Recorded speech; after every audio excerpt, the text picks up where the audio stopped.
The terrifying and unbelievable life story of Yajuj and Majuj, a wild people that will take over the whole earth. A huge army that will drink all the water sources in the world and eat every living creature, a people whose bodies and faces look like scary creatures. Their coming to the world might be very near. Many signs of the Day of Judgment have already happened on that day. They will come from every hill on earth. To destroy the world, there will be no army on earth strong enough to stop them. One of the greatest signs of the Day of Judgment, the beings cursed by Allah. Yajuj and Majuj are watching the world's most viewed English Islamic channel Religious Story TV, and support us with your comments. If you are ready, let's begin. The biggest danger waiting for the world had already arrived, the fitna of the Dajjal. The one-eyed Dajjal shook the world, turning all order upside down. He commanded the earth to grow crops, and it obeyed. He amazed and deceived people. I am your Lord. He shouted. He sent fire from the sky and destroyed anyone who did not believe in him. With his army, believers ran to the mountains. They hid in caves. Hunger, thirst, fear. Every day was torture. Every night was a nightmare. The world had become a part of hell. Helplessness reached its highest point. Faithful hearts cried out, Ya Rab, when will this fitna end? And then the sky split open. Light began to pour down with hair flowing over his shoulders. Isa, his son of Maryam, came down to earth. Prophet Isa stood against the Dajjal. He ended the trial completely. The Dajjal was erased from the earth. The world found peace, justice spread. Believers could finally breathe. We are safe now. They said the greatest fitna has passed. They said flowers bloomed, birds sang, children laughed in the streets. But this peace, this sweet peace, would not last long. One day, strange sounds came from underground. Rocks began to crack. Mountains shook, seas boiled, and then the earth split open. They came out. Those terrifying beings came out. But where had they come from? From under the earth, from other worlds. It was not known exactly. They were very strong. They did not look like humans. They were short, but had powerful bodies. Their eyes were red like fire, their teeth sharp like knives, their hands pointed like claws. They tore apart everything they saw. They ate every living thing. They dried up lakes. They destroyed everything. They were the nations of Yajuj and Majuj, one of the great signs of the Day of Judgment, some said. They are from human beings. They will come from the east, especially from the Mongol and Manchu regions. Imam Tabari said. They will come from the Turkish tribes, Ibn Kathir said. They are the peoples living north of China.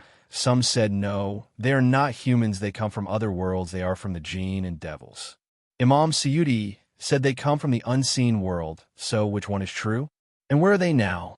To find the answers to these questions, let's go back in the tunnel of time thousands of years ago to the days of the great ruler, to the days full of justice. We are in a time when one of the greatest rulers in human history was alive, a man known for his journeys from east to west, from north to south of the world, one of only 4 people to have ruled the entire earth. Dhul-Qarnayn. It is said that he lived 5,000 years ago.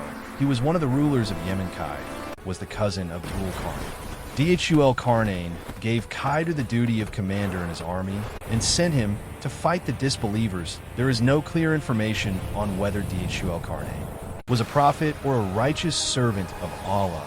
The messenger of Allah, sallallahu alayhi wasallam, said the hour will not come until 10 signs appear. The smoke, the Dajjal, the beast of the earth, the sun rising from the west, the descent of Isa to earth, Yajuj and Majuj, 3 sinkings of the earth, 1 in the east, 1 in the west, and 1 in the Arabian Peninsula, and finally a fire which will drive people to their place of gathering. During his time, Dhul-Qarnayn was the sole ruler of the world.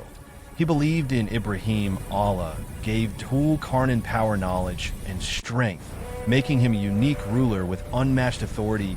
He was given both a white and a black banner. When he traveled during the day, he would place the black banner behind him, and darkness would cover the path, making it impossible for his enemies to find him. They would get lost in the dark and be defeated at night.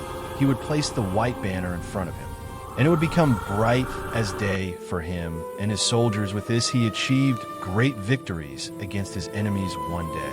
Dhul-Qarnayn was traveling in the region of present-day Kyrgyzstan at that time. He was crossing mountains, plains, seas, and towns, meeting many different groups of people. and various creatures. Perhaps he was now on one of his most important journeys. He was passing between two mountains when he met an unusual people. This people had a big problem. A wild group living in the mountains, constantly disturbing them and causing corruption. They explained how dangerous these creatures were for them. And asked for help. The Quran says they ask you about Dhul-Qarnayn, say, I will tell you something about him. We gave him power and authority on earth.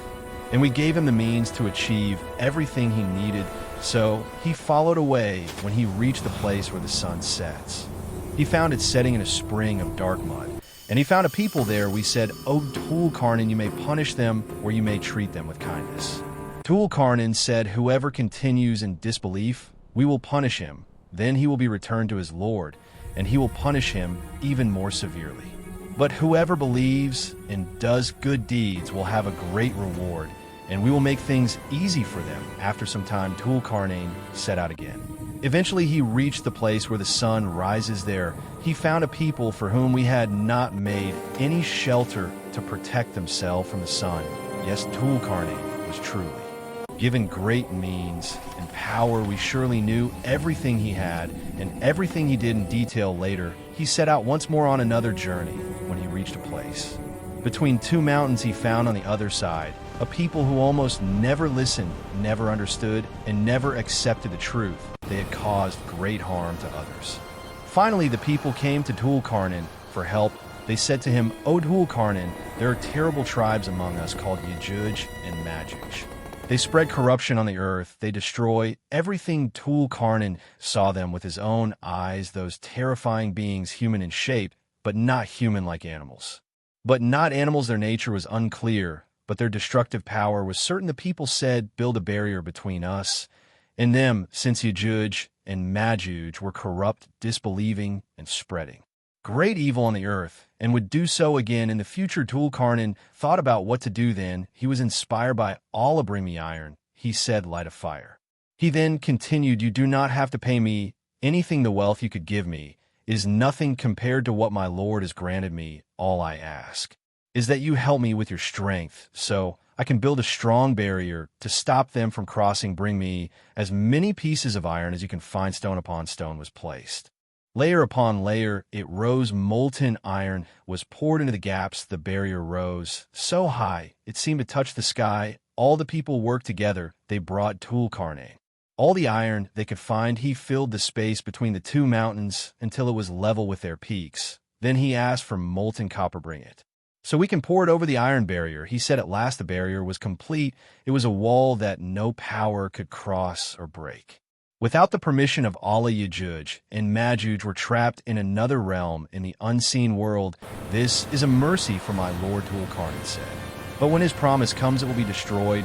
Yes, a wall was built between us and the wild, corrupt nations of Yajuj and Majuj, one that will remain closed until the end times. But was this the end of Yajuj and Majuj? Of course not. They continue to multiply in the place where they are trapped, and their increase is unlike anything else. This part is truly shocking. From the people of Yajuj and Majuj, not one dies without leaving behind at least 1,000 children. When you calculate that from thousands of years ago until today, with each person having 1,000 children, it is clear what a huge danger we are facing. But how could a single person have 1,000 children here? It may mean they are not fully human, or in Arabic, the word thousand may not mean the exact number, but rather a very large amount. So it could simply mean many, and Allah knows best. From the hadiths, we understand that this was the group known as Yajuj and Majuj. Some of their physical features made them different from others. The last land Dhul-Qarnayn conquered